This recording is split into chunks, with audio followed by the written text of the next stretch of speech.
Bom dia. Graças a Deus, podemos hoje, nesta manhã de domingo, nos reunirmos aqui para prestarmos um culto de louvor e adoração ao nosso Deus. Eu lembro, algumas semanas atrás, muitas mensagens nos grupos de WhatsApp, suplicando a Deus por esta oportunidade. Deus nos concedeu, aqui estamos. Vamos então, nesse momento, começar um culto de louvor e adoração ao nosso Deus. Eu gostaria de convidar você a curvar sua cabeça para a gente orar a Deus, suplicando sua graça, pedindo a Ele que nos conceda a graça de adorá-lo em espírito e em verdade. A gente pode estar aqui hoje em corpo, mas pode ser que a nossa mente esteja vagando por aí, e vamos suplicar a Deus que nos conceda a graça de nos concentrarmos aqui, colocar Ele como sendo o centro da nossa atenção hoje pela manhã. Vamos orar então ao nosso Deus.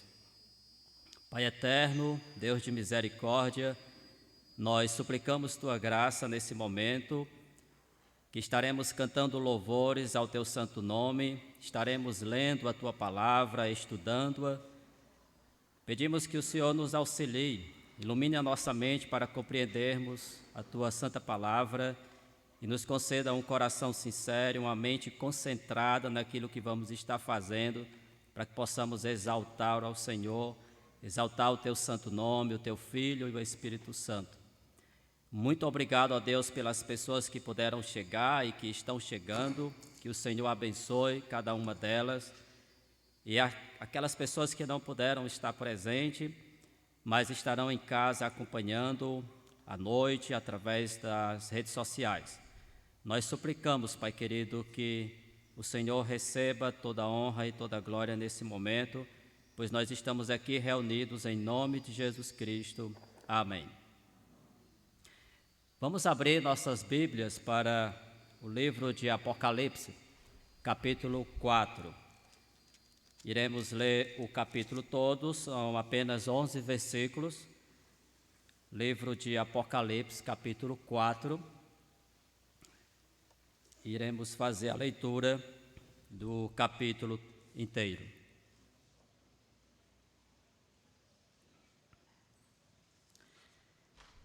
O livro de Apocalipse é uma visão que Jesus Cristo deu ao seu servo, o apóstolo João. Ele começa ditando umas cartas para João, para que ele enviasse às igrejas da Ásia. E agora, no capítulo 4, que é o capítulo que iremos lê-lo, Jesus Cristo convida João para os céus para mostrar para ele o que está acontecendo e o que ainda vai acontecer. Eu acho muito interessante essa leitura, porque você olhando na história do povo de Deus, vez por outra Deus parece baixar as cortinas que separam a eternidade do tempo e dá esse privilégio, concede esse privilégio aos seus servos, a alguns dos seus servos, a assistirem um culto celestial. Você tem, por exemplo, lá no Antigo Testamento, Isaías tem esse privilégio. Deus se apresenta para ele tem uma visão do Deus glorificado. Você tem no Novo Testamento, Paulo dizendo que conhece um homem que subiu ao terceiro céu. E aqui você tem João também tendo esse privilégio.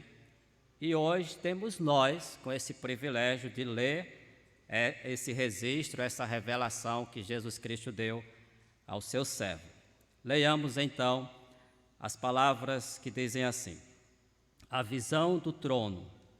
Depois destas coisas, olhei, e eis não somente uma porta aberta no céu, como também a primeira voz que ouvi, como de trombeta ao falar comigo, dizendo: sobe para aqui, e te mostrarei o que deve acontecer depois destas coisas.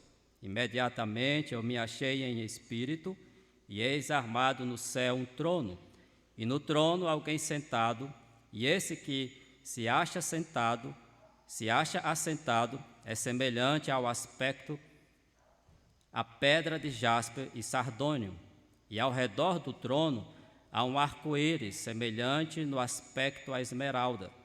Ao redor do trono há também 24 tronos, e assentados neles 24 anciãos, vestidos de branco, e em cujas cabeças estão coroas de ouro. Do trono saem relâmpagos, vozes e trovões, e diante do trono ardem 7 tochas de fogo, que são os sete Espíritos de Deus. Há diante do trono um como que mar de vidro, semelhante ao cristal. E também no meio do trono e à volta do trono 4 seres viventes, cheios de olhos por diante e por detrás. O primeiro ser vivente é semelhante ao leão, o segundo, semelhante ao novilho. O terceiro tem o rosto como de homem, e o quarto ser vivente é semelhante à águia quando está voando. E os 4 seres viventes, tendo cada um deles, respectivamente, 6 asas, estão cheios de olhos ao redor e por dentro, e não têm descanso, nem de dia, nem de noite, proclamando: Santo, Santo, Santo é o Senhor Deus Todo-Poderoso, aquele que era, que é e que há de vir. Quando esses seres viventes derem glória, honra e ações de graças ao que se encontra sentado no trono, ao que vive pelos séculos dos séculos, os 24 anciãos prostrar-se-ão diante daquele que se encontra sentado no trono, adorarão o que vive pelos séculos dos séculos e depositarão as suas coroas diante do trono, proclamando: Tu és digno, Senhor e Deus nosso, de receber a glória, a honra e o poder, porque todas as coisas tu criaste. Sim, por causa da tua vontade vieram a existir e foram criadas. Amém? Gostaria só de repetir a leitura dos versos 8 e 11, que diz assim: E os 4 seres viventes, tendo cada um deles, respectivamente, 6 asas, cheios de olhos ao redor e por dentro, não tendo descanso nem de dia nem de noite, proclamando: Santo, Santo, Santo é o Senhor, o Todo-Poderoso, o Deus Todo-Poderoso, aquele que era, que é e que há de vir. Tu és digno, Senhor e Deus nosso, de receber a glória, a honra e o poder, porque todas as coisas tu criaste. Sim, por causa da tua vontade vieram a existir e foram criadas. É um culto que está acontecendo no céu, é um culto eterno. Nós iremos futuramente, com a graça de Deus, quando Cristo voltar, participar desse culto. Mas Deus está nos concedendo o privilégio de, aqui na terra, cultuar o seu nome, adorá-lo. E nós devemos fazer isso com a mesma reverência que os santos anjos tinham e têm diante de Deus. Eu convido você, juntamente com o grupo de louvor, a entoar louvores a Deus nesse momento, porque somente Ele é digno de receber toda a honra e toda a glória.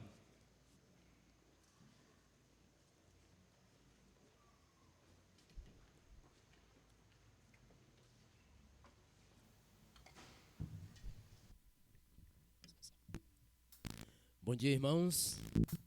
Muito bom estarmos aqui mais uma vez, nessa manhã ensolarada, perfeita para Jesus voltar. Mais do que nos reunir aqui, mais do que entrar nas redes sociais e assistir esse culto, que certamente vai ser transmitido, colocado à noite, para que você o acompanhe. Mais do que isso, precisamos estar ligado em Deus, precisamos estar concentrado no Senhor como adorador. Porque um dia estávamos completamente afastados do Senhor, mas o Senhor enviou Jesus para morrer na cruz, e o véu que separava de Deus foi rasgado, e hoje nós temos completo acesso ao coração de Deus. Isso é lindo e maravilhoso. Então que venhamos, irmãos, fazer dessa liberdade que temos no Senhor uso, para assim podermos, dia após dia, ser edificados no Senhor e conseguir vencer as lutas, as dificuldades que certamente vêm dia a dia nas nossas vidas. Como adorador, concentre-se no Senhor, faça uso dessa liberdade que temos em Cristo e vamos adorar o Senhor. Fique à vontade para ficar em pé ou sentado, desde que seu coração volte para o Senhor como adorador.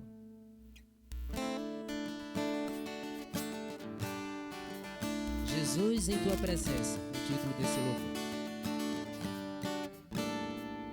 Jesus em tua presença, reunimos-nos aqui, contemplamos tua face e rendemos-nos a ti. Pois um dia a tua morte trouxe vida a todos nós e nos deu completo acesso ao coração do Pai.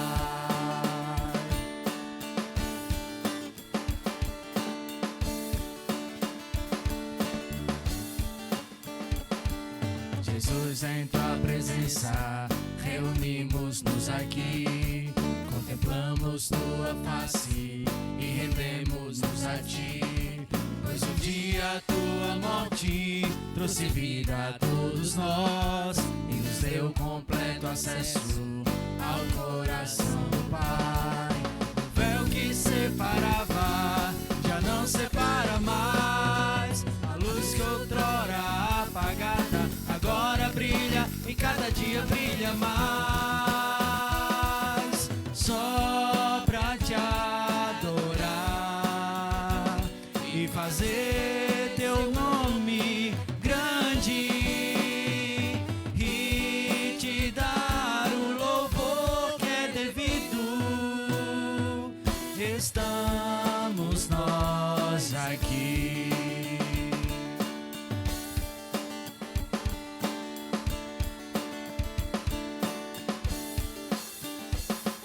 Jesus, em tua presença, reunimos-nos aqui, contemplamos tua face e rendemos-nos a ti.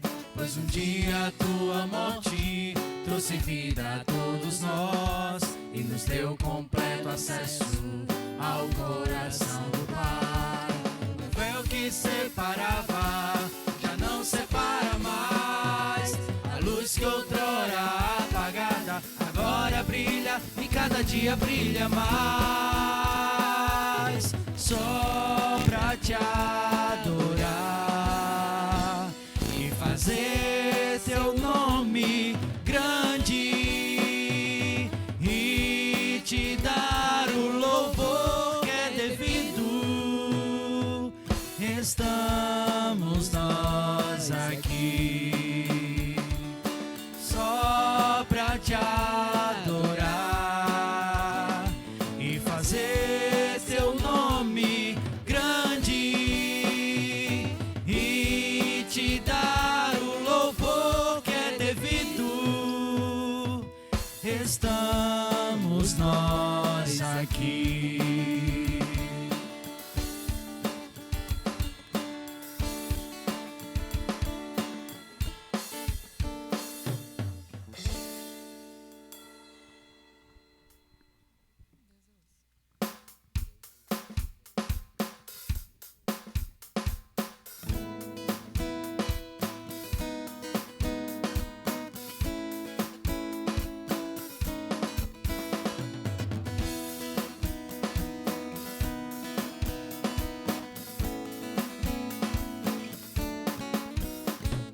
Deus, eu ouço a tua voz chamando o meu nome para entrar em comunhão, pois tenho sede e fome da tua presença. É o que eu mais quero ter, a tua presença. É o meu maior prazer. Te quero, Deus. Te quero, Deus. Deus. Eu não posso deixar de te amar, eu não posso deixar de adorar, eu não posso deixar de desejar tua presença. O pão vivo que desce do céu, a palavra mais doce que o mel, é o teu rio de vida que me sustenta. Eu te louvarei de todo o coração, mais do que o ouro e a prata. A tua presença me basta, a tua presença me basta, a tua presença me basta. Te quero, Deus. Eu não posso deixar de te amar, eu não posso deixar de adorar, eu não posso deixar de desejar tua presença. O pão vivo que desce do céu, a palavra mais doce que o mel, é o teu rio de vida que me sustenta. Eu te louvarei de todo o coração, mais do que o ouro e a prata. A tua presença me basta, a tua presença me basta, a tua presença me basta. Te quero, Deus. Eu não posso deixar de te amar, eu não posso deixar de adorar, eu não posso deixar de desejar tua presença. O pão vivo que desce do céu, a palavra mais doce que o mel, é o teu rio de vida que me sustenta. Eu não posso deixar de te amar, eu não posso deixar de adorar, eu não posso deixar de desejar tua presença. O pão vivo que desce do céu, a palavra mais doce que o mel, é o teu rio de vida que me sustenta.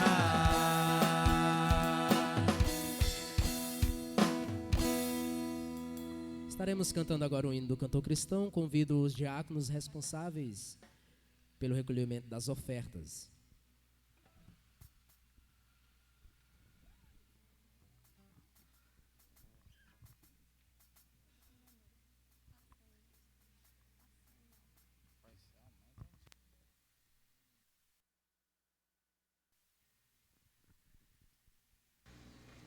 Vamos orar nesse momento pelo recolhimento dos dízimos e ofertas. Senhor Deus e Pai amado, nós te damos graças por tua bondade, pelo teu amor e por tua fidelidade sobre as nossas vidas. Nós queremos agradecer ao Senhor, porque até aqui o Senhor tem nos sustentado. Queremos pedir ao Senhor que abençoe cada família, cada pessoa que tem ofertado e dizimado para a obra do teu reino. Queremos agradecer também por aqueles que não têm condição de fazer, Senhor, que o Senhor também os abençoe. É no nome do teu Filho amado Jesus Cristo que nós oramos e agradecemos. Amém.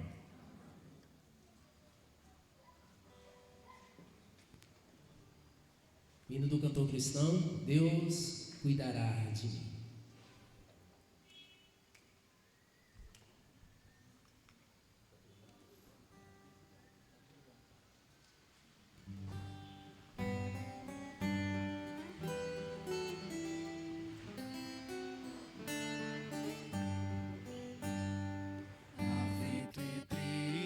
Coração, Deus cuidará de ti, por ti opera a sua mão, que cuidará de ti. Deus cuidará de ti, em cada dia proverá, sim, cuidará de ti. Deus cuidará de ti, na dor cruel, na provação, Deus cuidará de ti, socorro dá e salvação, pois cuidará de ti.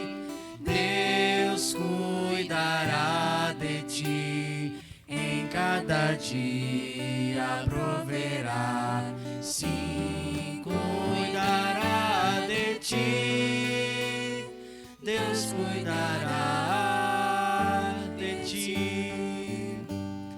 A tua fé Deus quer provar, mas cuidará de ti.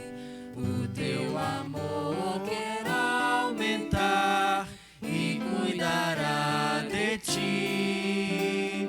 Deus cuidará de ti, em cada dia proverá. Sim, cuidará de ti, Deus cuidará de ti. Os seus tesouros tudo tens, Deus cuidará de ti. Terrestres e celestes bens, e cuidará de ti. Deus cuidará de ti, em cada dia proverá. Sim, cuidará de ti, Deus cuidará de ti. Qualquer mistério te pode dar, quem cuidará de ti. Nos braços seus te sustentar, pois cuidará de ti. Deus cuidará de ti, em cada dia proverá. Sim, cuidará de ti, Deus cuidará de ti. Isso é maravilhoso, né, não, irmãos? Saber que Deus cuida de mim, de você, cuida de nós. Deus conhece, irmão, cada um de nós. Ele conhece o mais profundo do íntimo do nosso ser. E um dia Jesus, estando com os discípulos, falou para eles: agora vocês acreditam em mim, mas chegará um dia em que vocês me deixarão sozinho. E foi naquele dia que Jesus, na cruz do Calvário, os discípulos o deixaram. No pé da cruz estava apenas Maria e um discípulo amado. Os outros onde estavam? E quantas das vezes nós estamos nessa mesma situação, deixando Jesus de lado? As provas vêm, as lutas, as dificuldades, e muitas das vezes é só para Deus realmente provar até que ponto pode contar comigo e com você. Deus não precisa de mim, de você para ser Deus, mas essas lutas vêm para que desenvolvamos a nossa fé. Eu convido você nesse momento a olhar para a cruz, a se render aos pés da cruz. Não jogue suas lágrimas fora, apresente-os ao pé da cruz, com o coração contrito. Muitas das vezes deixamos de olhar para a causa, para olhar para coisas. Convido você, como adorador, a relembrar aquele ato, aquele amor imensurável ali na cruz do Calvário, para que realmente tenha sentido para a sua vida. Jesus te salvou para que você, dia após dia, desenvolva a sua salvação. Vamos adorar o Senhor com o coração contrito, voltado-se para Ele, aos pés da cruz. É o título desse louvor. Adoramos junto.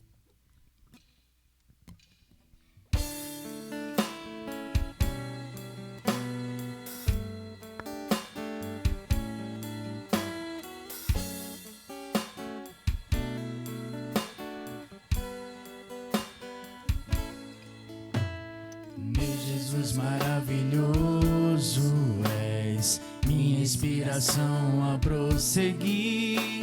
E mesmo quando tudo não vai bem, eu continuo olhando para ti, pois sei que tu tens o melhor pra mim. Há um segredo no teu coração, ó, dá-me forças pra continuar, guardando a promessa em oração. Firme, ó Deus, está o meu coração, firme nas promessas do Senhor.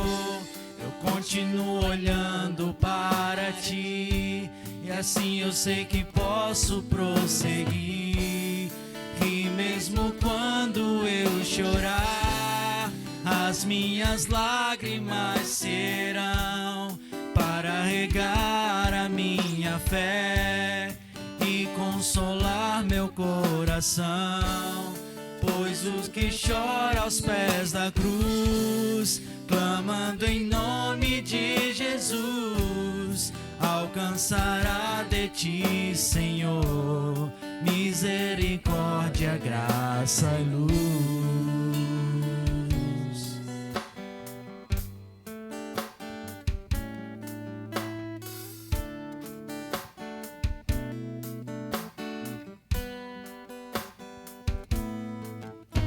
Teu grande amor não cessa, eterno, não tem fim. Quão grande és tu, Senhor, quão grande és pra mim. Tua graça é o meu refúgio, descanso no teu poder. Maravilhoso és, maravilhoso és pra mim. Firme, ó Deus, está o meu coração, firme nas promessas do Senhor. Eu continuo olhando para ti, e assim eu sei que posso prosseguir. E mesmo quando eu chorar, as minhas lágrimas serão para regar a minha fé e consolar meu coração. Pois o que chora aos pés da cruz, clamando em nome de Jesus, alcançará de ti, Senhor, misericórdia, graça e luz.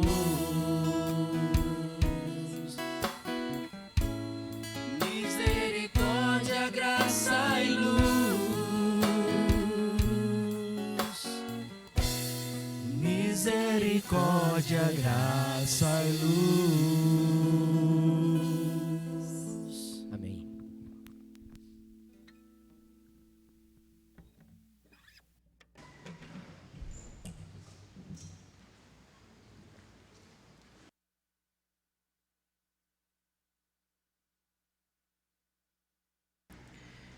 Amém. Nós iremos fazer mais uma oração e nós estamos se aproximando já da pregação. Após a minha oração, o irmão Romão irá fazer um especial e logo após o especial, o pastor Velke estará com a palavra. Então, vamos orar pelo especial e pela pregação da palavra do nosso Deus. Pai eterno, nós louvamos o teu santo nome. Nós agradecemos ao Senhor por esta oportunidade de cantar louvores a Ti. Eu quero suplicar pelo irmão Romão, que estará fazendo um especial, que o Senhor esteja abençoando o Teu servo, que estas palavras que ele irá cantar ao Senhor sirva também de reflexão para nós. E nós queremos também aproveitar a oportunidade e pedir pelo Teu servo, pastor Velke, que estará trazendo a Tua santa palavra. É difícil, ó Deus, compreender a Tua palavra, se não for o Teu Espírito Santo trabalhando no nosso coração. Então nós rogamos ao Senhor, que assim como o Senhor tem sido misericordioso, iluminando o nosso coração para reconhecer o nosso pecado e confessá-los diante de Ti, o Senhor também nos abençoe nesse momento, traduzindo a Tua palavra no nosso coração, para que possamos entendê-la, aceitá-la e obedecê-la. Nós suplicamos em nome de Jesus Cristo. Amém.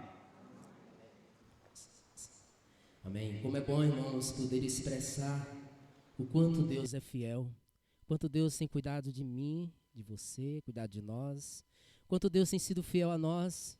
E muitas das vezes não retribuímos essa fidelidade a Deus como deveríamos, como cristão. Eu gostaria de expressar nessa canção o Deus que eu conheço. Sei que é poucas palavras para expressar este amor, mas como adorador, que você venha meditar na letra dessa canção e cada dia mais confiar nesse Deus que foi conhecido a você através da cruz.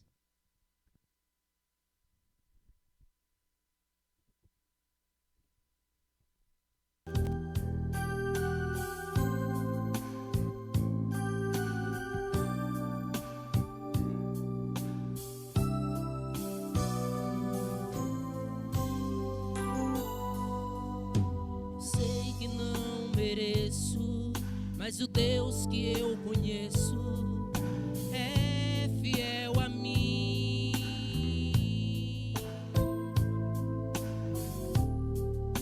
Fiel pra me guardar e andar comigo nessa vida até o fim.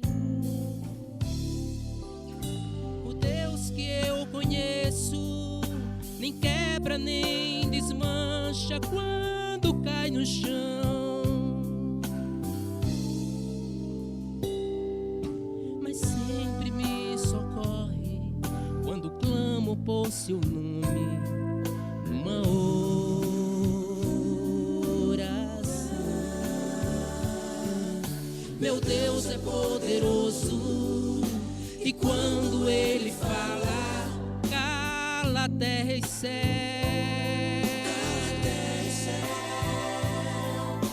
O inimigo treme, pois sabe que meu Deus sempre me é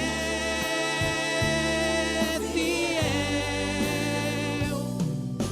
O Deus que eu conheço, ainda que pareça que me esquecerá,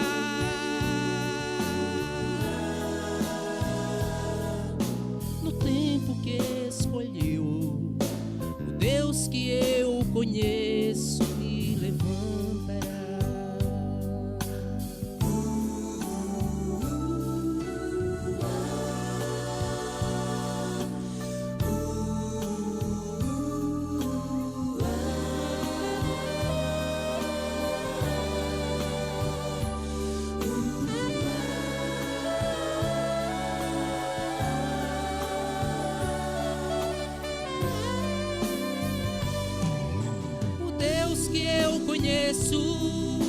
Ainda que pareça que me esquecerá,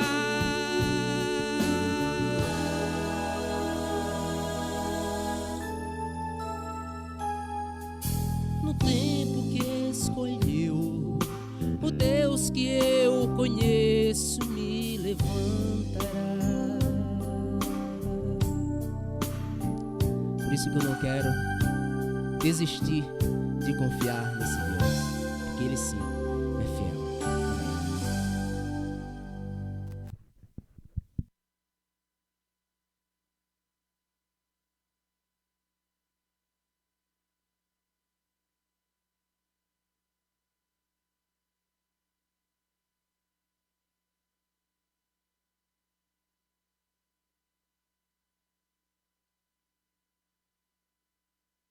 Bom dia, meus irmãos. Bom estar com vocês aqui nesse domingo, adorando e louvando o Senhor. Cada oportunidade na vida para nós deve ser aproveitada com muita alegria. Muitas vezes, eu acredito que talvez nenhuma vez ela vai se repetir na nossa vida, no nosso dia. Mesmo que você vá para algum lugar com algumas pessoas e vá outras vezes com algumas, com as mesmas ou com outras, mas sempre vai ser um momento único. Então a gente tem que aproveitar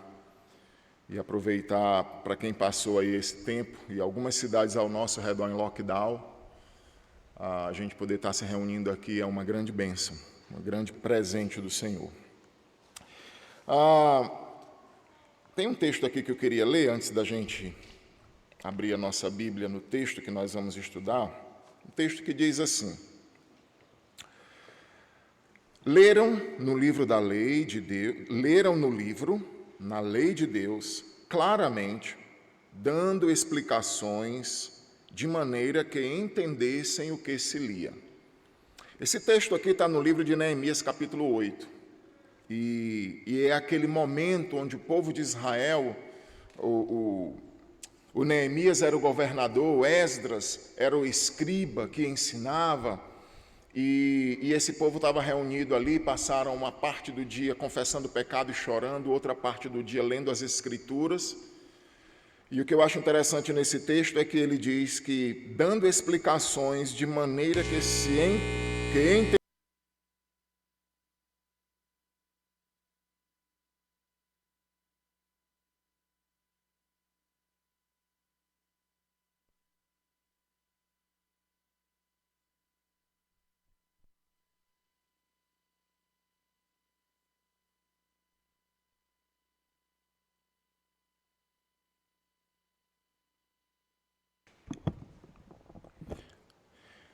que entendessem o que se lia. Então, nós temos os fundamentalistas, as igrejas que prezam pela palavra, nós prezamos por explicar as Escrituras. Muita gente prega por aí. Tem gente que prega 1h30, 2 horas, fala um bocado de coisa que até traz alívio para a alma, mas não é a explicação da palavra de Deus. Então, o meu objetivo, principalmente nessa carta, como já fiz em várias outras durante esses anos, é que os irmãos possam entender a palavra de Deus, entender aquilo que se lê, para que sua alma seja alimentada, a sua mente entenda o que está sendo lido, não é? Porque a melhor coisa que existe é você poder compreender as Escrituras. Eu quero convidá-los então a abrirem as suas Bíblias para o livro de Colossenses, mais uma vez no capítulo 1. Colossenses, capítulo 1.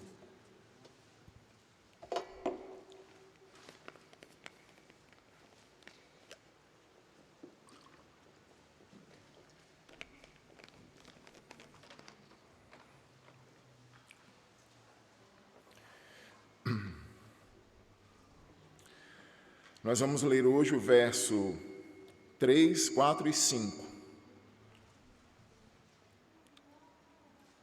Colossenses 1, 3, 4 e 5. Diz assim: Damos sempre graças a Deus, Pai de nosso Senhor Jesus Cristo, quando oramos por vós. Desde que ouvimos da vossa fé em Cristo Jesus, do amor que tendes para com todos os santos, por causa da esperança que vos está preservada nos céus, da qual antes ouvistes pela palavra da verdade do Evangelho, que chegou até vós, como também todo mundo está produzindo fruto, crescendo, tal acontece entre vós, desde o dia em que ouvistes e entendestes a graça de Deus na verdade. Nós vamos hoje trabalhar versos 3, 4 e 5. Vamos orar. Ó Pai querido, louvamos o Teu nome, estamos aqui em Tua presença, como foi mencionado aqui. Isaías teve um vislumbre da Tua santidade, da Tua glória nos céus.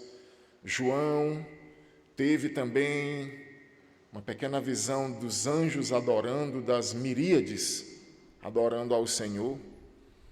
E nós também estamos em adoração ao Senhor. Nós agradecemos pela Tua palavra, que foi lida, pelos louvores que Te adoram e nos edificam. E agora estamos aqui com a Tua palavra aberta diante dos nossos olhos e do nosso coração. Precisamos da Tua concentração, que o Senhor nos abençoe e nos ajude na nossa concentração. E precisamos que o Senhor nos ajude e nos dê entendimento. E, acima de tudo, que nós possamos praticar aquilo que nós vamos aprender aqui esta manhã. Eu entrego nas Tuas mãos, sê conosco, Tua graça, Tua misericórdia, possam ser derramadas sobre nós, para que nós possamos cada vez mais sermos moldados à Tua palavra, ao Teu desejo, ao Teu coração. Mas nós dependemos do Senhor para que isso aconteça. Porque, teoricamente, a gente pode aprender, uma pessoa muito inteligente pode aprender de forma muito fácil e rápida.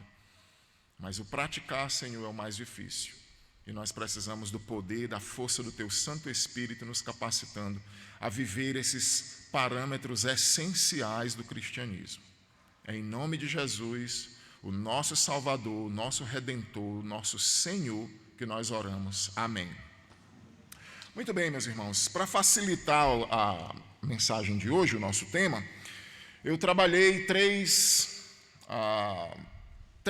virtudes essenciais na vida cristã. Nós encontramos aqui nesse texto 3 virtudes essenciais na vida cristã: gratidão, oração, frutificação, para ficar mais fácil para você entender. Gratidão, oração e frutificação. Então, Paulo, para a gente relembrar, Paulo recebe a visita de Epáfras, o pastor lá da igreja em Colossos, e ele então traz a notícia de que a igreja estava uma bênção. Aquela igreja vivia o cristianismo autêntico, era comprovado, estava frutificando, mas havia um perigo, uma ameaça. Aquela igreja estava sendo invadida por heresias judaicas, heresias gnósticas e outros tipos rituais que estavam e poderiam atrapalhar e levar a fé daqueles irmãos a naufragar. Paulo, então, ouvindo do tipo de cristianismo e fé que aqueles irmãos tinham, então Paulo, ele começa com uma das primeiras e essenciais virtudes do cristianismo, dando graças. Você já deve ter escutado um termo católico muito conhecido, a Eucaristia. Essa palavra Eucaristia, ela vem de um termo grego, eucharistel, ou eucharistos, que significa simplesmente dar graças. É essa palavra que Paulo usa aqui e, de fato, usa em inúmeras cartas que ele escreve aos irmãos em vários lugares. É a Eucaristia, ou o dar graças, ser grato, estar em agradecimento. Paulo praticamente escreve em todas as suas cartas, quando ele começa a escrever para esses irmãos, na Galácia, na região da Galácia, escreve a Tito, escreve a Timóteo, escreve aos Filipenses, escreve aos Coríntios, com exceção de 2 Coríntios, como nós estudamos aqui, eu revezei com o pastor Moza, né? A gente trabalhou aqui 2 Coríntios, com exceção de 2 Coríntios, aquela carta em que Paulo está resolvendo aquela situação, aquele problema com os irmãos. Ele foi lá em Corinto, foi muito maltratado, ficou aquela situação, clima ruim, ele dá graças a Deus, mas ele não dá graças naquele momento pela igreja, pela situação da igreja. E também uma outra carta que ele faz isso é a carta aos Gálatas. Havia uma situação também onde ele não dá graças ali pela igreja, mas ele continua também dando graças a Deus. Então isso era muito comum. Essa questão de dar graças, não só nas cartas de Paulo, mas era comum. Paulo está pegando uma prática que era muito comum na sua época. Existem relatos de pessoas escrevendo cartas e dando graças aos deuses. Existem registros de pessoas escrevendo cartas, existem esses registros, e elas agradecem a um superior, um soldado escrevendo, dando graças ao seu comandante, ou dando graças a uma divindade pagã. Só que o apóstolo Paulo, ele faz isso não de uma forma mecânica. Eu tenho que escrever uma carta e eu tenho que achar alguém para dar graças e algum motivo para dar graças, porque é comum fazer isso.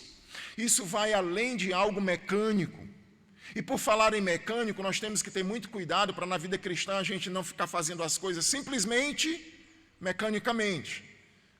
É verdade que algumas vezes a gente não vai sentir tanta empolgação em fazer alguma coisa espiritual, é verdade que isso vai acontecer nas nossas vidas, por causa das nossas oscilações, porque só tem um ser que não muda, que não oscila, que é Deus, mas a gente precisa também colocar coração, emoção, naquilo que a gente vai fazer, quando a gente está cultuando, adorando ao Senhor.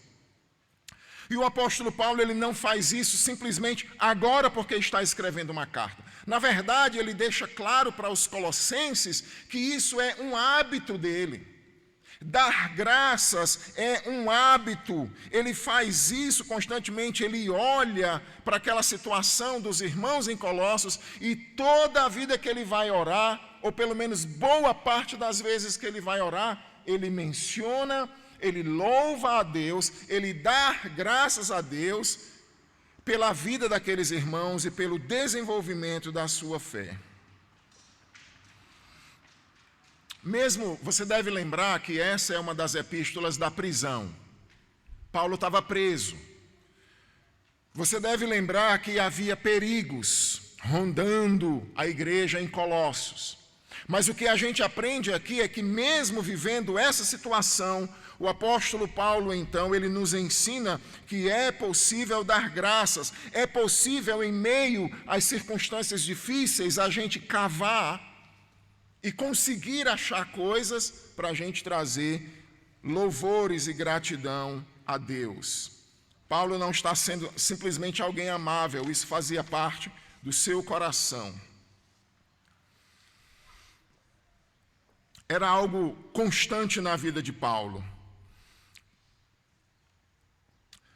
Quando você pensa o deserto de santidade, a idolatria tomando de conta, a incredulidade, insensatez no mundo, você ter uma igreja numa cidade onde você vai encontrar pessoas que foram resgatadas, que creram em Cristo, que estão vivendo uma vida diferenciada em santificação, para Paulo isso era um motivo de grande alegria.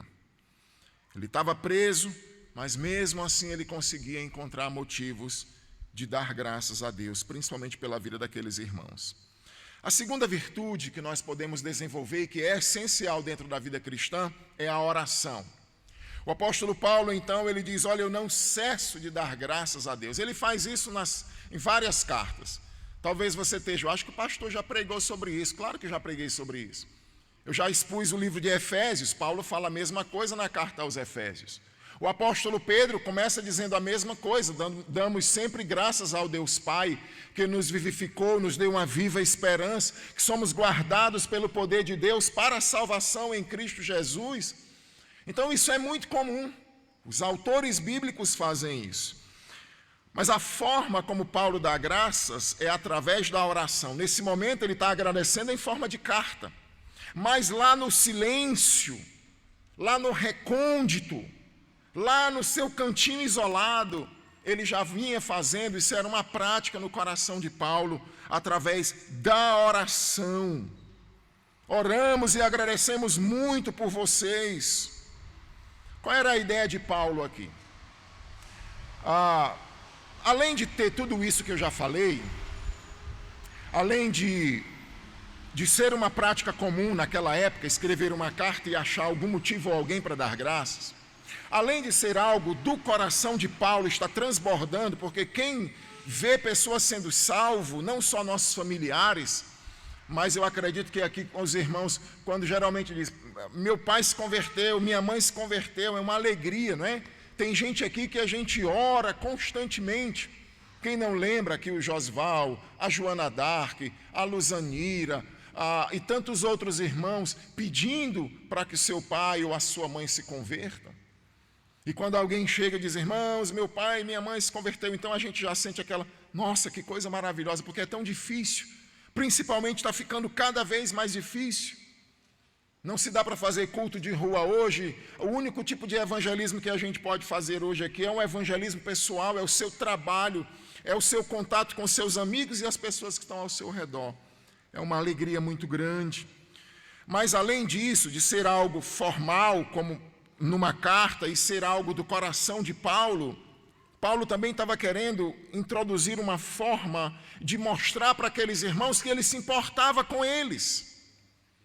Alguém poderia pensar assim, quem é esse Paulo? Tudo bem que ele está cuidando de igrejas aí pelo mundo, fundando igrejas, mas quem é ele para se meter aqui com a gente, dizer o que é que a gente deve ou não fazer? Em primeiro lugar, ele era apóstolo. Ele foi chamado pelo Senhor Jesus Cristo para ser apóstolos às igrejas gentílicas. E também Paulo agora, ele demonstra algo muito sutil aqui, mas era o seu carinho e amor por aqueles irmãos. Quando Epáfras chega lá e conta o que estava acontecendo, desde aquele dia ele não para, ele não cessa de ficar agradecendo. Então, com isso, ele demonstrava o seu amor, o seu carinho, o seu respeito pela igreja. E a igreja, vendo isso, nossa, Alguém poderia pensar, Paulo nem conhece a gente, Paulo nunca viu a gente, e ele está constantemente agradecendo por nós.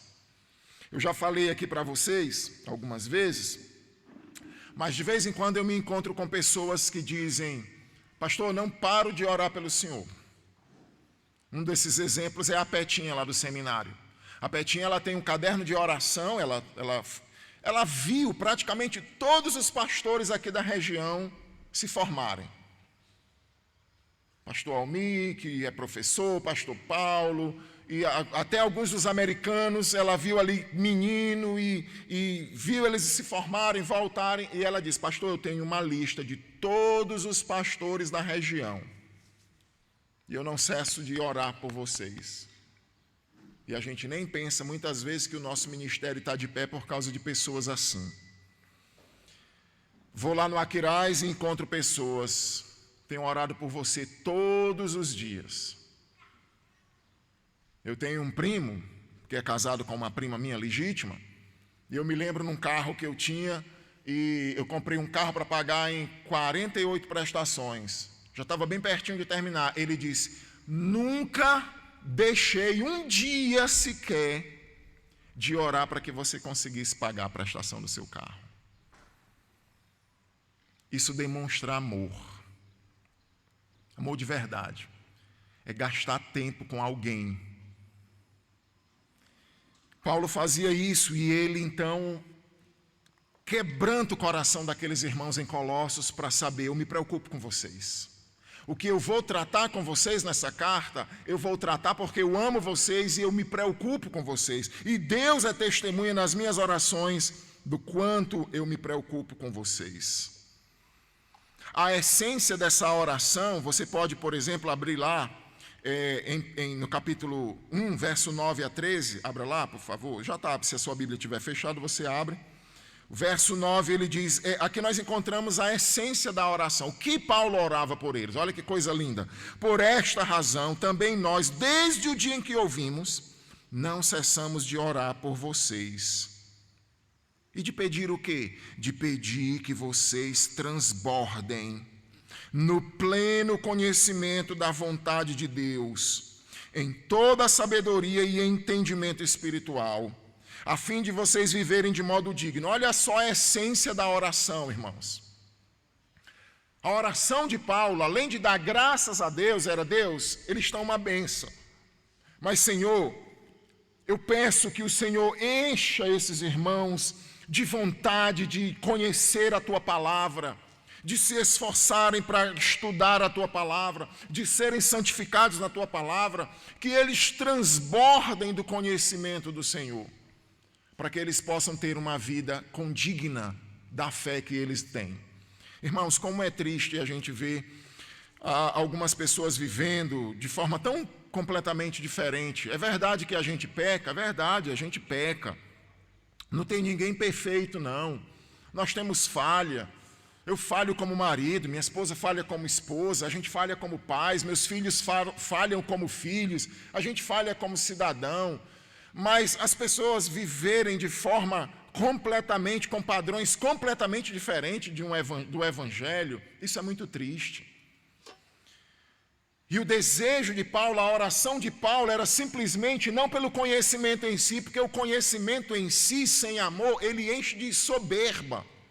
A única coisa que o conhecimento em si traz, em si mesmo, é inchaço, é soberba, é autoengrandecimento. Eu sei mais do que os outros, eu conheço, ninguém conhece quanto eu. E isso incha. Paulo diz que o saber incha, mas o amor edifica. Não era simplesmente aprender e ter conhecimento para ficar discutindo com os outros, para mostrar que sabe mais do que os outros. Não. Era que eles fossem transbordantes no conhecimento, para que eles pudessem viver de forma que agrada a Deus. Viver de forma que agrada a Deus. À medida que você vai amadurecendo na fé, você vai vivendo de forma que agrada a Deus. Você vai ficando mais independente de pessoas. Lembra de Joás? Enquanto o sacerdote Joiada estava vivo, Joás ficou ali, bem direitinho, andando nos caminhos do Senhor. O sacerdote morre, Joiada se desvia, porque não cresceu, não amadureceu na fé. Então é importante que você conheça, é extremamente importante que haja conhecimento. Quanto mais você estudar, agora você imagina, 2 tipos de pessoas. Uma pessoa que tem os seus devocionais em casa, que faz um devocional bem feito, como a gente tem estudado, faz esboço, eu não entendi essa palavra, eu não entendi isso aqui, eu vou voltar, eu preciso entender, ora, eu vou ligar para o pastor, eu vou atrás num comentário, aí faz os seus devocionais, aí vem para o culto de quarta, ouve pregações, entende corretamente o que é que significam as parábolas, vem para a EBD, aprende sobre como interpretar a Bíblia ou as características do milênio, vem para a pregação, fica escutando pregações, e você tem uma outra pessoa. Ela não lê a Bíblia durante a semana, a oração dela é muito superficial, ela não vem na quarta-feira, pode, mas decide não vir, não precisa vir a tantos cultos, ela não aprende nada na EBD e ela vem simplesmente para o culto no domingo. Então fica completamente fora, a cabeça dela está voando, ela vem, ela não entende nada, por quê? Como vai transbordar de conhecimento? Paulo vai dizer lá no verso 3, capítulo 3, verso 16, parte A, habite ricamente em vós a palavra de Cristo. Ricamente, não é pobremente. Então Paulo orava a Deus. Ele não orava para que os irmãos, ele não colocava o esforço simplesmente nos irmãos, mas ele suplicava nas suas horas, tanto ele como Timóteo, sozinho, para que Deus fosse misericordioso e fizesse com que aqueles irmãos tivessem o interesse de aprender. É muito triste para um pastor ou para um professor, porque alguns de vocês já deram aula, alguns de vocês pregam na sociedade, feminina, masculina, nos jovens, aí sabe como é ruim, né? Aí fica lá a semana, meu Deus, tenho que pregar, nervosismo, alguns dão disenteria, outros dão insônia, amanhã eu vou pregar, não consigo dormir. Aí você vem, se prepara, você sabe quantas pessoas tem, e quando você vai ver, tem 3, 4 pessoas, podendo ter 30, 40. E pior do que isso, essa frustração, é você ver que perdeu uma grande bênção que poderia ter trazido grande crescimento para a vida dele. Crescimento espiritual é extremamente importante, maturidade, isso vem através da palavra, vem através da oração. Gratidão, oração, frutificação. O apóstolo Paulo, então, ele dá o motivo porque ele dá graças nas suas orações, que é exatamente o fato daqueles irmãos estarem frutificando. Aqui nós temos uma trilogia muito comum em Paulo. Quase todas as suas cartas você vai encontrar essa trilogia da fé, da esperança e do amor. Inclusive lá em 1 Coríntios 13, Paulo vai dizer que esses 3 elementos são extremamente importantes para a vida cristã, fé, esperança e amor, mas ele vai dizer que o maior destes é o amor. Porque o amor vai durar para sempre, enquanto a esperança nós não vamos precisar para sempre. Esperança é para aquilo que não se vê. Fé é para aquilo que não se vê. Quando Cristo manifestar o seu reino milenar e nós estivermos gozando desse reino milenar e da eternidade, nós não vamos mais precisar de esperança. Nós não vamos mais precisar de fé. Mas o amor sim, sempre. Então, por exemplo, Paulo faz um trocadilho, é muito debatido. Ele faz, uma hora ele bota tipo, fé, esperança e amor, nessa ordem, Romanos e 1 Coríntios 13. Fé, esperança e amor. Fé, amor e esperança, Colossenses 1:4 e 1 Tessalonicenses 1:3 e o 5:8. Você tem amor, esperança, fé e amor, 1 Pedro 1:3, aqui já é Pedro quem faz essa divisão. Amor, esperança e fé, Efésios 4:2 e Hebreus 6:10. O autor de Hebreus também usa e faz amor, esperança e fé. Será que existe uma razão para... Eu acredito particularmente que não. São 3 elementos importantes. É claro que nesse contexto aqui, Paulo vai dizer que a fé e o amor dos irmãos eram embasados na esperança eterna. Então aqui ele coloca a esperança como sendo a razão para a fé e para o amor. Mas em outros lugares ele vai colocar que a esperança é resultado da sua fé em Cristo. Então, de fato, a tríade, ela anda junto. Existem muitos debates por aí. Os caras escrevem quase um livro todo para mostrar que há uma diferença entre a fé vem primeiro por causa disso, a esperança. Mas, de fato, as 3 coisas são importantes e andam juntas. O primeiro elemento que era pela qual Paulo dava graças, o primeiro elemento dentro da frutificação era o fato da fé em Cristo. Pela vossa fé em Cristo Jesus. Então nota que não era apenas uma fé. Muita gente por aí diz assim, o que importa é a fé. Tem gente que até diz assim, mas será que as pessoas que têm fé por aí, até fé em Jesus, será que elas não vão ser salvas? Ou as pessoas que têm fé, uma fé muito fervorosa e forte. Nota que Paulo não está falando da virtude da fé em si. Ele está falando de uma fé que tem um alvo, um objetivo, que é Cristo. Cristo é a esfera da nossa fé, é onde ela é exercida, é na pessoa de Jesus, a nossa união com Ele.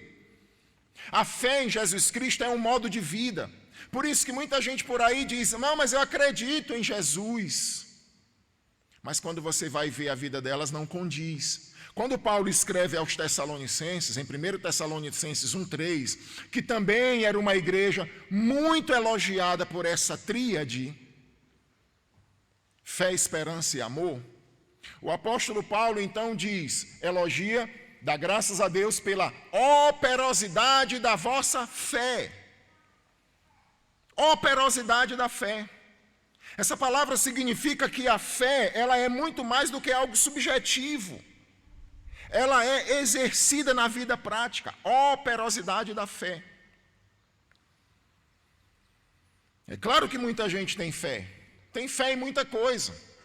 Os evolucionistas precisam ter fé para acreditar que houve uma explosão, um Big Bang, que formou todas as coisas lindas e maravilhosas e ordenadas que existem hoje. É preciso ter fé para isso. Muito mais fé do que para acreditar que existe um Deus aí fora, um ser pessoal, todo-poderoso, que trouxe à existência as coisas de forma pensada, organizada e planejada. Porque a própria natureza exige a existência de um ser inteligente para criar tudo o que foi feito.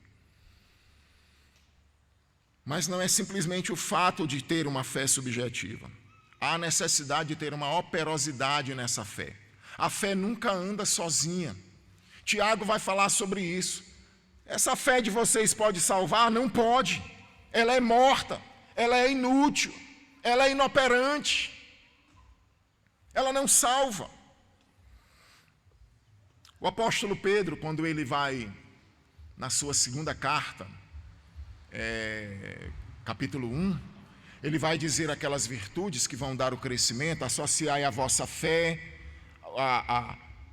a sabedoria, ao conhecimento, e ao conhecimento a virtude, e à virtude o domínio próprio, e ao domínio próprio. Aí ele vai dando aquela lista, aí lá no final ele vai dizer da lista: portanto, meus amados irmãos, comprovai a vossa vocação e eleição em Cristo Jesus, porque fazendo assim, nunca jamais tropeçareis em tempo algum.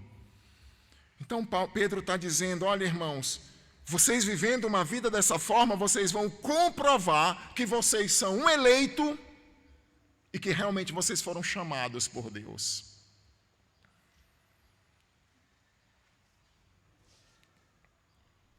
O segundo fruto dessa tríade, dessa frutificação de fé, amor e esperança, é o amor. Paulo vai dizer, faltou um elemento muito importante aqui, relacionado a essa fé. Que tipo de fé, além dessa fé que frutifica? Essa fé precisa ser na pessoa de Jesus Cristo. Mas muita gente passa. Jesus Cristo é o Filho de Deus, eu preciso entender isso. Beleza, muita gente passa aqui. Dentro dessa fé eu preciso crer na morte substituta de Jesus Cristo, que foi isso que os colossenses creram. Pregação do Evangelho. Cristo morre na cruz, Ele é o Filho de Deus. Então, esses elementos fazem parte dessa fé. Crer que Jesus é Filho de Deus, crer que Jesus morreu pelos nossos pecados, uma morte substituta, e dentro dessa fé, eu também preciso acreditar que sua palavra é a verdade e é o padrão de conduta que eu preciso viver ao acreditar nele. Então, muita gente por aí, acredito, Jesus morreu por todo mundo, acredito. Mas isso não traz mudança para a sua vida, e você nota que é uma fé superficial, porque não anda junto. A fé no Filho de Deus, a fé numa morte substituta, a fé na palavra de Deus, que eu preciso viver dessa forma como Deus quer que eu viva. A frutificação é evidenciada por meio do amor. É interessante porque a fé, o foco é no céu. Mas o amor, o foco é na terra. Quando Paulo diz, da fé que tendes em Cristo Jesus, o foco está lá nas alturas. Do amor que evidenciastes para com todos os santos, o foco está aqui na terra. É o segundo elemento dessa trilogia, e na verdade elas andam juntas. Todo mundo já ouviu aquela frase que a fé, as obras não salvam, mas ela vai evidenciar a fé. Tiago diz isso. Obras não salvam ninguém, por si só, mas obras evidenciam a fé. E dentre essas obras, o amor, que é o impulsionador das obras. O apóstolo Paulo, lá em Gálatas 5:6, ele vai dizer, porque em Cristo, nem a circuncisão, nem a incircuncisão, você sabe que é aquele pacto que cortava o prepúcio, aquela partezinha do corinho excedente da criança, como uma operação de fimose, cortava-se aquilo, então, circuncidado. Todo judeu era circuncidado, aquilo era o pacto da aliança entre Deus e Abraão e os descendentes de Abraão. Os incircuncisos são aqueles que não são circuncidados pela aliança. Mesmo que alguém faça uma operação de fimose, não significa que ele é circuncidado no pacto abraâmico. Então Paulo está dizendo, não importa nada, circuncisão, incircuncisão, isso não significa nada para Deus. Porque o que vale é a fé que atua pelo amor. Presta bem atenção nisso. A fé que atua pelo amor. Uma fé operosa. É isso que Tiago está dizendo para os seus ouvintes. Irmãos, se vocês disserem que tem fé, e vocês vão me mostrar uma fé sem obras, eu vou te mostrar a minha fé através das minhas obras. Não se engane. Eu acredito em Cristo, mas a minha vida não mudou nada, meu comportamento não mudou nada, minhas perspectivas não mudaram nada, mas eu vou para a igreja todo domingo. Uma fé operosa, que atua pelo amor. Ela é vista principalmente no amor. Esse amor, ele não é simplesmente sentimentos, meros sentimentos, mas ação na prática. Essa questão do amor é tão fundamental, tão fundamental. João 13:34, Jesus diz assim, eu vou dar um novo mandamento para vocês. E não era novo, mas havia uma nova perspectiva na graça. Então ele está dizendo, eu vou dar um novo mandamento para vocês, que vocês se amem uns aos outros, assim como eu amei vocês, que vocês também amem uns aos outros. Como foi que Jesus amou? Não ficava criticando, julgando. Vocês são um bando de interesseiros, vocês estão andando comigo, vocês pensam que eu não sei? Vocês estão andando comigo porque estão com interesse lá para ver quem é que vai ficar na minha direita e outra à esquerda lá quando eu entrar em Jerusalém, na perspectiva de vocês.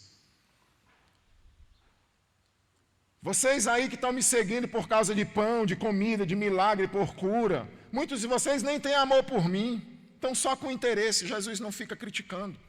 Aquele texto clássico de João 13, chegando o período da Páscoa, sabendo Jesus que estava próxima a hora de voltar para o Pai, tendo amado aqueles a quem o Pai o entregou, amou-os até ao fim. Jesus vai lavar os pés dos discípulos, não há uma crítica, uma repreensão, não lava os pés de um melhor do que o outro, não deixa os pés de Judas Iscariotes mais sujos do que o de outros. Ações na prática. Quando precisava repreender, ele repreendia. Mas amava, cuidava. se importava. Quando terminou tudo aquilo que ele ressuscitou, estava na praia com comida, os discípulos vêm, colocam ali na frente dele, não tem uma palavra de crítica e repreensão. Lembra lá, Pedro? Você me negou, não foi? Eu não disse para você? Eu não falei para vocês tudinho que vocês iam fugir e me deixar só? Vocês não acreditaram não, não é? Nada. Nenhuma repreensão. Porque ele amava aquelas pessoas. Viveu em função delas, o bem espiritual delas. Então ele está dizendo, amem vocês como eu amei vocês. João 13:35, importantíssimo. Nisto conhecerão todos que vocês são meus discípulos, se vocês tiverem amor uns pelos outros. Aqui não fala de culto, aqui não fala de Bíblia, carregar uma Bíblia debaixo do braço, aqui não fala do tamanho da roupa, aqui não fala do tipo de linguajar. É claro que essas coisas em outras passagens têm a sua importância, mas o que Jesus está dizendo é que a forma como as pessoas vão identificar que nós somos cristãos, pertencemos a Ele, é quando nós amamos.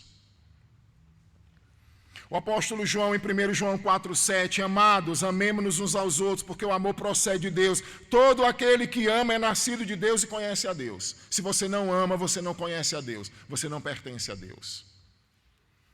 1 João 4,8, aquele que não ama, não conhece a Deus, porque Deus é amor. 1 João 4,16, nós conhecemos e cremos no amor que Deus tem por nós. Deus é amor, e aquele que permanece no amor, permanece em Deus e Deus nele. 1 João 4,12, ninguém jamais viu a Deus. Se amarmos uns aos outros, Deus permanece em nós e o seu amor em nós é aperfeiçoado. Essa não é uma coisa qualquer. É triste porque muitas igrejas as pessoas estão disputando para ver quem tem mais dons, para ver quem fala mais em línguas, para ver quem profetiza mais. Em muitas igrejas, a coisa mais importante é o estilo de roupa que vai ser vestido, ou o tipo de cabelo que vai ser apresentado. O que importa para Deus é o quanto nós amamos. E essa igreja evidenciava amor, não amor exclusivo para a sua família, não amor exclusivo só para a sua igreja, mas um amor para todos os santos, inclusive de outros lugares. Não estava restrito a um local só. A igreja em Colossos manifestava esse amor. E o terceiro aspecto dessa frutificação é a esperança. A esperança cristã não é um mero desejo, já falei disso lá em Efésios. A esperança cristã não é aquela coisa de, não, eu espero que lá no céu, quando eu estiver na presença de Deus, Deus me salve. Não é isso aí. Rapaz, se você morrer, o que é que você pensa depois da morte? Assim? Rapaz, Deus é bom, né? Deus é amor, eu espero que Ele tenha misericórdia, perdoe os meus pecados. E não é esse tipo de incerteza. A esperança cristã é uma força viva e santificante. É um anseio fervente, confiante em um cumprimento certo das suas promessas. Esperança é a certeza de que todos os nossos anseios vão acontecer em um determinado tempo. É bem semelhante à fé, é a convicção de coisas que eu não vejo, é a esperança daquilo que não aconteceu ainda. Certeza. Ela está baseada em Cristo. O apóstolo Pedro, quando ele vai bendizer a Deus, ele diz, bendito seja o Deus e o nosso Senhor Jesus Cristo, Deus e Pai, que nos regenerou para uma viva esperança por meio de Jesus Cristo, que sois guardados pelo poder de Deus para a ressurreição. Viva a esperança. Ele fala que essa esperança ela anela uma herança que está no céu, que é incorruptível. É esse o sentido que Paulo está dizendo, que nós temos uma esperança que está reservada para nós lá nos céus. Aponta lá para frente, para tudo que nós vamos receber. ele diz que ela é incorruptível, imarcessível, ela não murcha, não desvanece, sem mácula. Está reservada para vós outros lá no céu. Essa esperança é perpetuamente viva, ela não morre. A ideia dessa esperança viva que Pedro utiliza e que é a esperança, o cerne da esperança cristã, ela tem o sentido de muito mais além. Eu não vou para o inferno, isso é maravilhoso. Eu vou para o céu, isso é maravilhoso.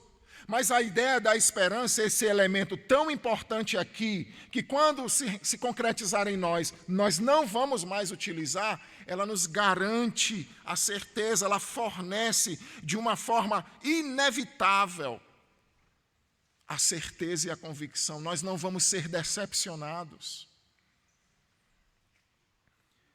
Essa viva esperança em Cristo não morre. Eu gosto muito e sempre menciono o autor de Hebreus, no capítulo 6, o verso 18 e 19, ele vai falar que por duas coisas imutáveis, na qual Deus não pode mentir, Deus fez uma promessa e se interpôs em juramento. Ele quis dar essa segurança para nós. Deus que assegura. Aí ele diz que nós temos forte alento, nós os que já corremos para o refúgio, a fim de lançar mão da esperança proposta, a qual temos por âncora da nossa alma, segura, firme, que penetra até os céus. Então, a esperança é essa certeza de que vai acontecer. Não é uma incerteza de quem sabe um dia será. Não, a nossa alma tem a certeza e ninguém pode experimentar isso enquanto não estiver em Cristo. É a doutrina da perseverança, a esperança eterna. Meus queridos, então, a gente vê aqui esses elementos essenciais: a gratidão, a oração e a frutificação. Isso deve fazer parte de um cristianismo. Gratidão, dar graças a Deus, sempre encontrar motivos para dar graças, a oração, entrega ao Senhor, e a frutificação manifestada, os dois primeiros na vida de Paulo e os três últimos, o último, a frutificação numa tríade de esperança, de fé, certeza, da convicção dos elementos eternos, da salvação eterna, fé, amor e esperança. Então, trazendo algumas aplicações aqui para a gente encerrar. E o que é que isso tem a ver com a minha vida?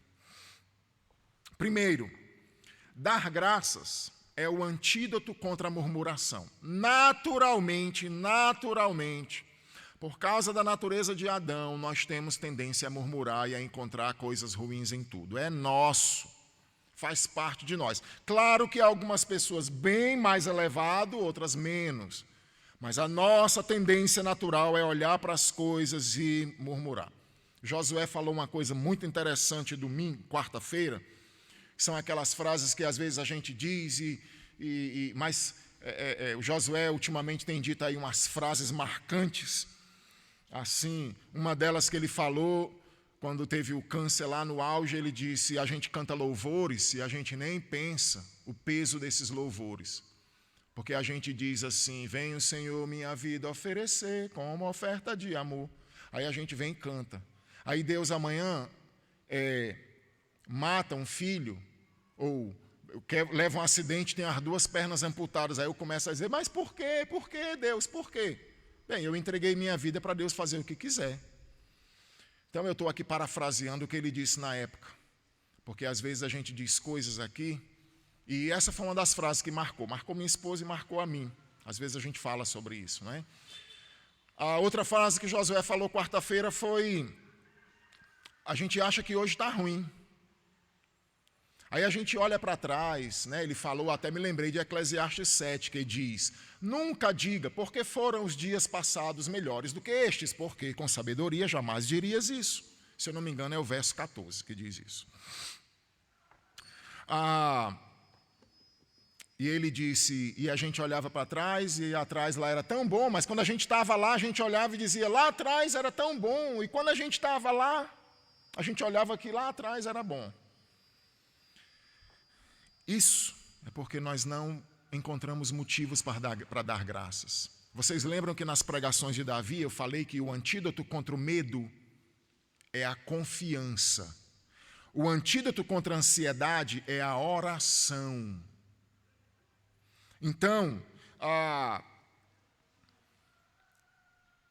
o antídoto contra a murmuração é ações de graças. Você lembra que lá em 1 Tessalonicenses, Paulo diz assim, o 17, 5,17, orai sem cessar. O 18, em tudo dai graças, porque esta é a vontade de Deus em Cristo Jesus. Seu carro deu prego, vai gastar 3.000, dê graças, é a vontade de Deus. Talvez se o seu carro tivesse bom, amanhã você iria sofrer um acidente e morrer numa tragédia de carro. O meio que Deus usou para você não morrer foi o carro dar o problema. Então, não importa a situação, dê graças em tudo. Deus espera achar gratidão em nosso coração. Você lembra dos leprosos? 10 leprosos. Aqueles homens tiveram uma fé tremenda. Vão lá, se apresentem diante do sacerdote. Não, Senhor, cura a gente primeiro, aí a gente vai. Não. Eles obedeceram prontamente, foram correndo apresentar-se diante dos sacerdotes. E aí volta um samaritano para dar graças. Jesus olha, fica admirado e diz, espera aí, cadê os outros 9? Eu curei 10. Onde não voltou nenhum daqueles 9, apenas um samaritano para dar glória, doxa a Deus. Que tristeza, né? 10 manifestaram fé, foi 100%. 10% manifestou gratidão. 10%, apenas um. Então Deus quer receber ações de graças nossas. Sexta-feira, na Sociedade Masculina, nós vamos dar continuidade, nós vamos falar sobre oração e os elementos da oração. Muita gente entra na presença de Deus, eu não vou dizer que toda vida que você for orar, você tem que ter uma regra, mas a ideia é sempre você começar a sua oração invocando a Deus e adorando. E dentro dessa adoração, você pode mencionar os inúmeros motivos de ações de graças. Deus, muito obrigado porque agora a gente está tendo culto. Deus, muito obrigado porque eu tenho saúde. Deus, muito obrigado porque praticamente ninguém da igreja morreu, praticamente, né? Só a irmã Vera. Obrigado pelos irmãos pegarem Covid e voltaram para cá. Deus, muito obrigado pela igreja, Senhor. Tem muita coisa que a gente deve crescer, mas a Igreja Esperança é uma bênção. Então, seja grato a Deus. Coloque elementos de confissão na sua oração. Coloque elementos de adoração e dentro da adoração comece a pensar em motivos bons que você pode louvar e engrandecer o nome do Senhor.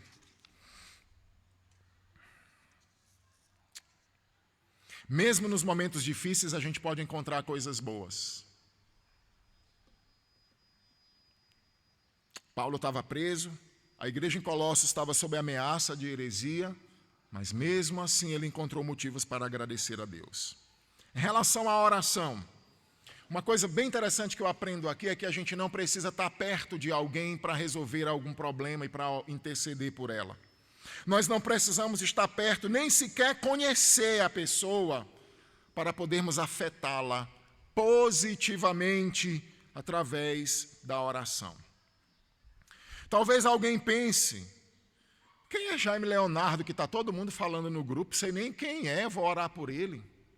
Quem é Enílima, esposa de pastor Sérgio? Sei nem quem é, vou orar por ela. O que adianta, nem conheço a mulher. Quem é esse pessoal lá, Mozinho e Aildelene, que estão lá em Moçambique com esse trabalho? Nunca nem vi. Não precisa. Quem são aqueles irmãos lá em Eritéia que estão dormindo em contêineres, presos, passando frio, fome? Não conheço. A Bíblia fala de admiração em relação à pessoa de Jesus. Eu acho isso muito admirável. Jesus se admirou. E as duas admirações, uma foi por incredulidade e a outra foi por fé. A incredulidade do seu povo lá, sua aldeia, e a fé do centurião.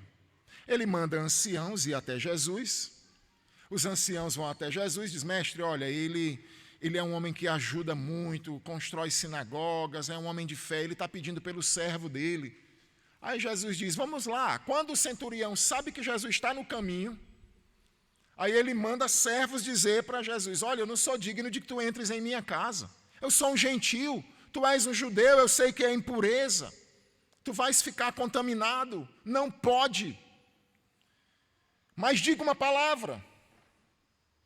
E eu creio que o meu servo vai ficar curado, porque eu sou autoridade, eu dou ordem a esse e aquele, digo vai e ele vai. E Jesus admirou-se dessa fé.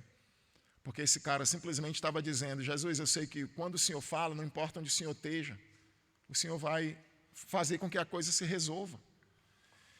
Então, meus irmãos, a gente não precisa estar lá na África para poder resolver os problemas, mas a gente pode entregar as pessoas de lá. Ou a gente pode entregar o nosso filho que está lá no outro estado estudando, ou desviado. A gente pode entregar a igreja tal, a gente pode entregar o irmão tal, a situação tal nas mãos do Senhor, mesmo a gente não estando perto, sequer a gente conhecendo.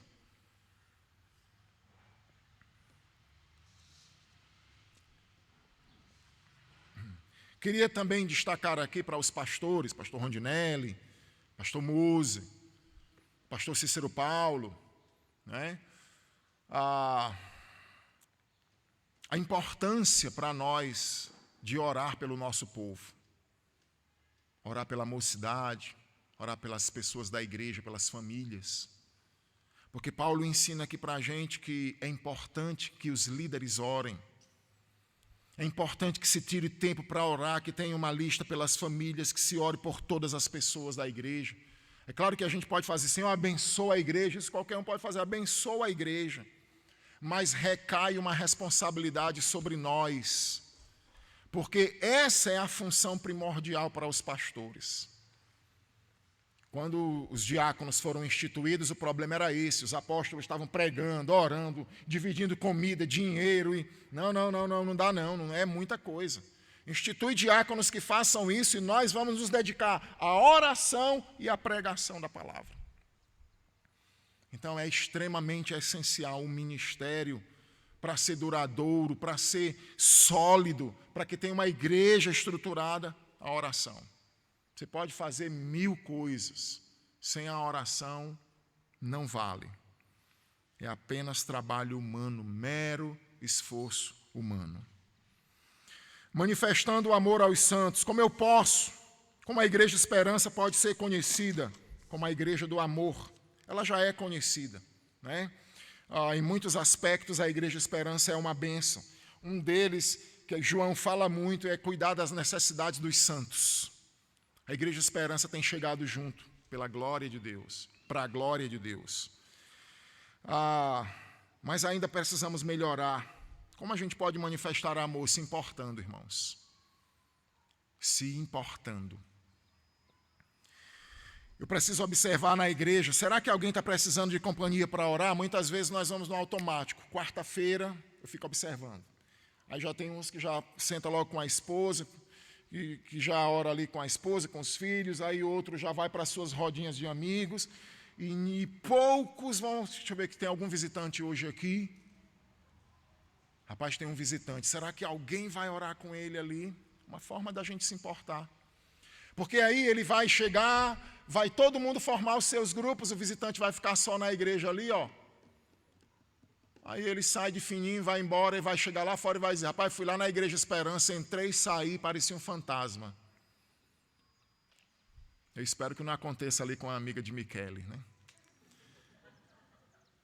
Entrei e saí. Eu ouvi isso há poucos dias. A gente estava numa visita. Aliás, essa semana eu ouvi isso. Estava com a vida numa visita.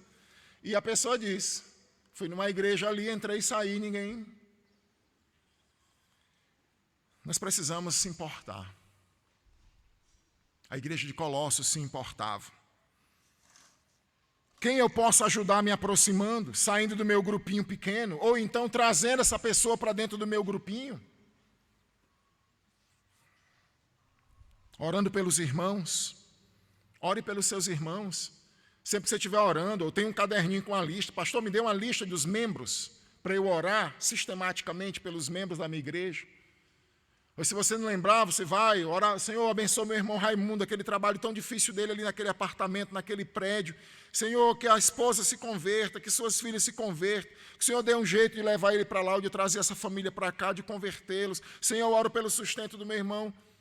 Orar uns pelos outros. Ajudando os irmãos nas necessidades, a igreja tem chegado junto nisso. Mas ajudar espiritualmente, emocionalmente, se envolvendo, fazendo parte, chegando junto.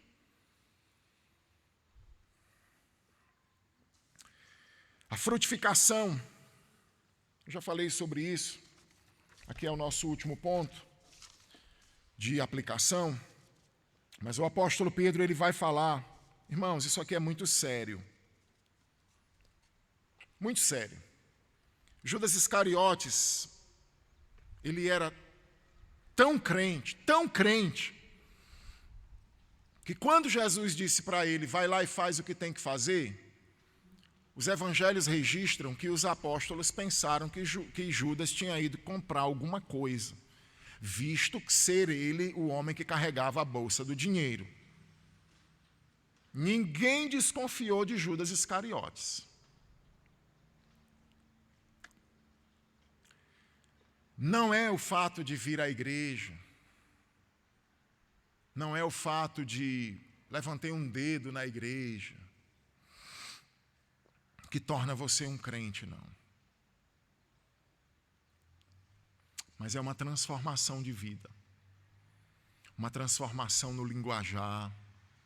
Já falei isso aqui. Quando eu olho uma fita minha da época da academia, tanto de palavrão. Acho que a fita deve ter 40 minutos de treino lá, de registro. Eu acho que em 40 minutos eu devo ter dito uns 500 palavrões. Sem exagero. Porque num período curto assim, cada 4 palavras, aqueles palavrõezinhos comuns que se usa aí fora. Uma mudança no linguajar, uma mudança no comportamental, um relacionamento com Deus, leitura, oração. Ela passa por oscilações, mas tem épocas marcantes e ela faz parte da vida, sabe? A frutificação nesse sentido de amar, de ter fé em Jesus Cristo, mas uma fé operosa.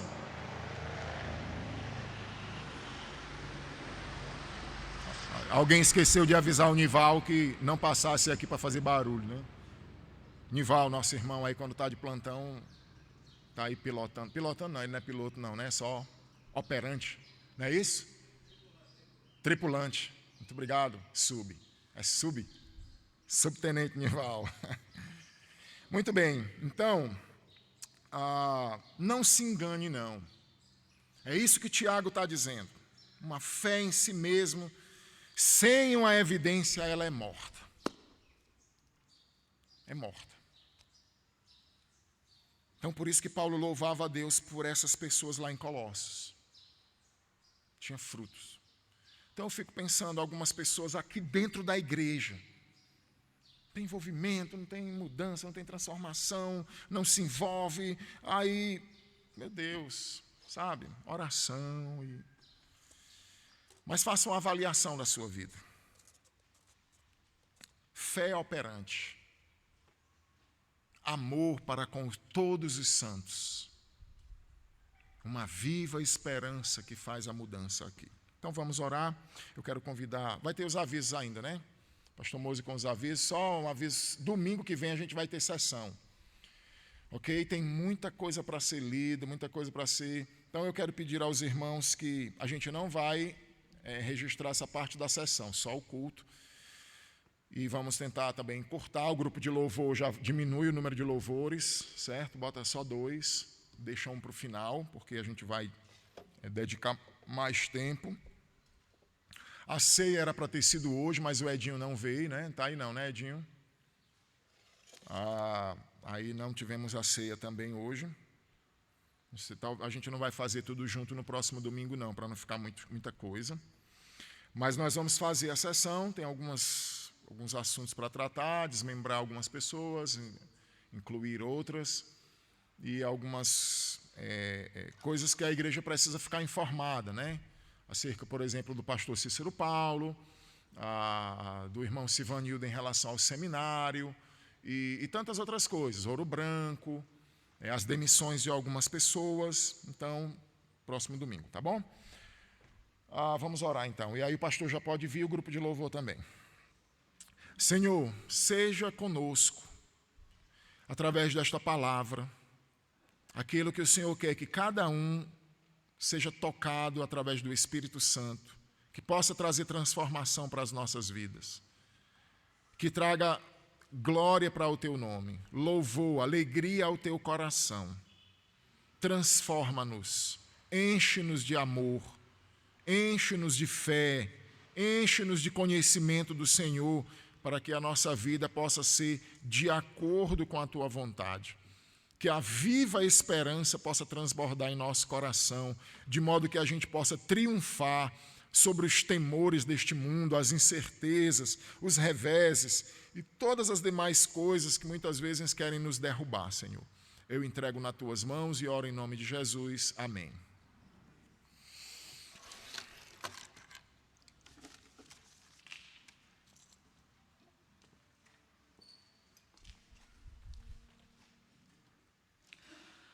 Bom dia, irmãos. Vamos passar para as nossas programações da semana. As programações da semana que acontecerão na igreja, na quarta-feira, nós temos culto de oração ao Senhor. Então, convidamos os irmãos, será de modo presencial, iniciando às 19 horas. Na sexta-feira, nós temos sociedade masculina e feminina. Então, contamos aí com a presença de todos os homens e todas as mulheres, iniciando às 19 horas. No sábado, de modo presencial, nós temos um encontro com os adolescentes, iniciando às 15 horas. Para mais informações, os irmãos podem procurar o irmão Sivanildo, seminarista Sivanildo. Então, adolescentes, às 15 horas. E a mocidade será de modo online, iniciando às 19 horas. Tá? Mais informações também, o pastor Rondinelli pode passar para os jovens. E aí, no domingo, nós temos culto de adoração ao Senhor, iniciando às 9 horas da manhã. O culto será gravado e será colocado à noite, às 18 horas, juntamente com as aulas da EBD. Quanto às visitas semanais e pastorais, nós podemos fazer visitas todos os dias da semana, exceto no dia da folga. O pastor Velco tira sua folga na segunda-feira, eu folgo na quinta-feira, e exclusivamente na quinta-feira ele faz visitas aqui na igreja. Então, os irmãos que necessitam podem procurar o pastor Velco e agendar um horário, caso tenham interesse que seja aqui na igreja. Caso não, pode marcar algum outro horário durante a semana com o pastor Velco, sendo que a segunda-feira é o dia de sua folga, quinta-feira é o dia da minha folga, tá bom? Da mesma forma, o pastor Rondinelli, aqueles jovens que necessitarem, podem procurar o pastor Rondinelli. Jantar dos namorados, que será realizado dia 12/6, vai acontecer, está de pé ou ainda está para decidir? Por enquanto permanece, né? Ok. É no sábado? Seria no sábado. A gente está esperando algumas confirmações. A gente não quer mudar a data ainda, porque depende dessas confirmações. Ok. Caso aconteça, a gente vai comunicar no grupo e domingo que vem a gente comunica a mudança de horário. Pronto, então ainda tem algumas confirmações, algumas mudanças podem ocorrer. Então, o grupo dos casais podem nos avisar no grupo de WhatsApp. Mas a programação será realizada aqui na igreja, caso dê tudo certo, iniciando às 19h15. O preletor será o pastor Tibério, com o tema Toque Físico. E aí, se você quiser participar desse momento com os casais, o investimento é de R$ 60 por casal. E aí, para mais informações, os irmãos podem procurar o irmão do Márcio. E um último aviso, gostaria só de lembrar aos irmãos que é obrigatório o uso da máscara, irmãos. Tem algumas pessoas que estão tirando, então, por favor, não tire a máscara, não coloque aqui abaixo do queixo. Então, coloque a sua máscara no rosto completo, tá bom? E não deixe, tipo assim, venha para a igreja, traga a sua máscara, não deixe ela em casa. Então, são esses os avisos. Irmãos, Joana Dark me procurou quarta-feira, ela é enfermeira, e ela deu uma sugestão da gente alguma pessoa que fizer o teste de Covid e der negativo, né, a ideia seria de continuar em casa, mesmo dando negativo, porque existe um falso positivo, é isso? Falso positivo, é isso? Falso negativo, pronto. E existe o falso positivo também, né? Você tem 5 pessoas dentro de casa e sei lá.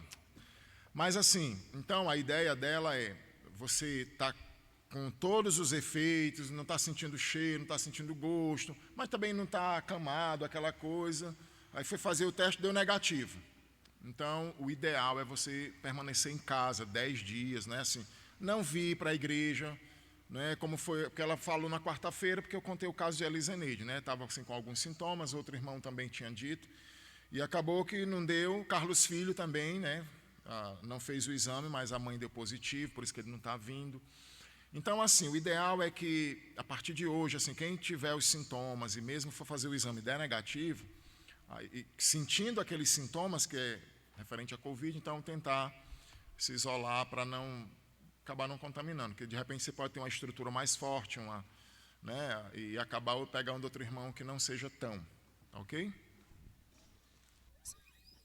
Ok, terminaremos o culto nessa manhã com o louvor Jesus, Jesus em Tua Presença.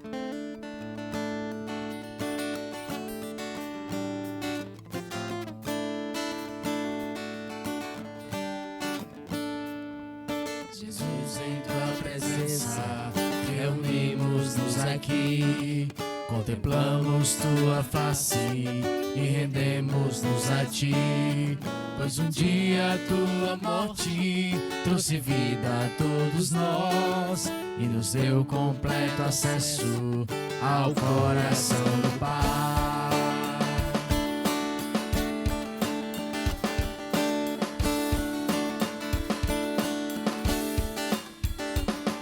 Jesus em Tua presença, reunimos-nos aqui, contemplamos Tua face e rendemos-nos a Ti, pois um dia a Tua morte trouxe vida a todos nós e nos deu completo acesso ao coração do Pai. O véu que separava já não separa mais, a luz que outrora apagada agora brilha e cada dia brilha mais, só pra Te adorar e fazer Teu nome grande e Te dar o louvor que é devido. Estamos nós aqui.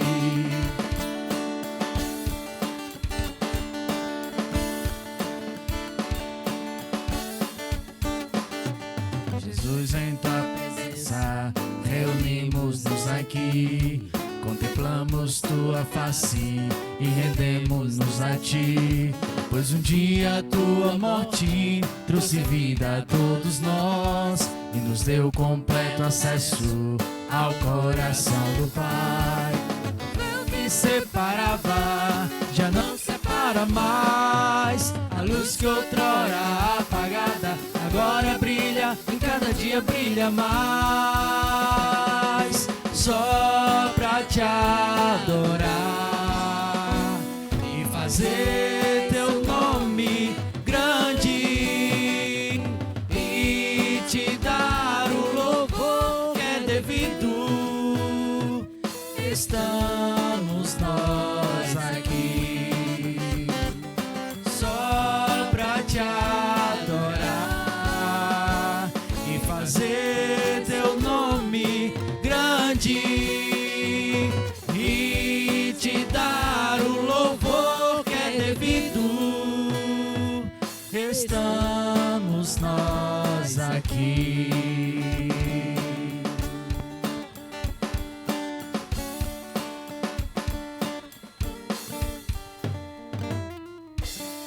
Amém. Deus abençoe a todos, que tenham uma boa semana.